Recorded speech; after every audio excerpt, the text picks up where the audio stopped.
এই মেয়েটা তার খাবার খেতে গেলেই সে তার সামনে একটা ক্ষুধার্ত ছেলেকে দেখতে পায়। তখন ছেলেটার কাছে কোনো খাবার না থাকার কারণে মেয়েটা নিজের খাবারটাকে সেই ছেলেকে দিয়ে দেয়। যা দেখার পর ছেলেটা অনেক খুশি হয়ে পুরো খাবারটাকেই খেয়ে ফেলে। কিন্তু তখনই হঠাৎ করে ছেলেটা নিজের কাছে লুকানো একটা গাজরের কেক বের করে মেয়েটাকে খেতে দেয়। যা দেখার পর মেয়েটা অনেক অবাক হয়ে পুরো কেকটাকেই খেয়ে ফেলে। এরপরের দিনও মেয়েটা আবারও তার সাথেই বসে পড়ে। এবার সে নিজের লাড্ডুগুলোকে সেই ছেলের স্যান্ডউইচের সাথে পাল্টে দেয়। এভাবেই খাবার পাল্টাতে পাল্টাতে অনেক দিন কেটে যায়, যার ফলে তাদের দুইজনের মধ্যে অনেক ভালো বন্ধুত্ব হয়ে যায়। এমনকি তারা বাসের মধ্যেও নিজেদের খাবার শেয়ার করতো।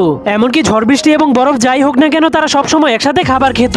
কিন্তু তারা জানতো না যে পরের দিন তাদের সাথে কি ঘটবে। কারণ পরের দিন ছেলেটা যখন বাসে করে স্কুলে যাচ্ছিল তখন সে জানলা দিয়ে দেখতে পায় সেই মেয়েটার বাড়িটাকে বিক্রি করে দেওয়া হয়েছে। কারণ মেয়েটা তার বাড়ি বিক্রি করে এই দেশ ছেড়ে চলে গিয়েছিল। তখন ছেলেটা অনেক মন খারাপ করে নিজের লাঞ্চ বক্সটাকে দেখতে শুরু করে, যেটা সে আজকে ওই মেয়েটার জন্য নিয়ে এসেছিল। কিন্তু সেদিন ক্রিসমাসের রাতে ছেলেটা দেখতে পায় সান্টা ক্লজ তাকে গিফট দিতে এসেছে।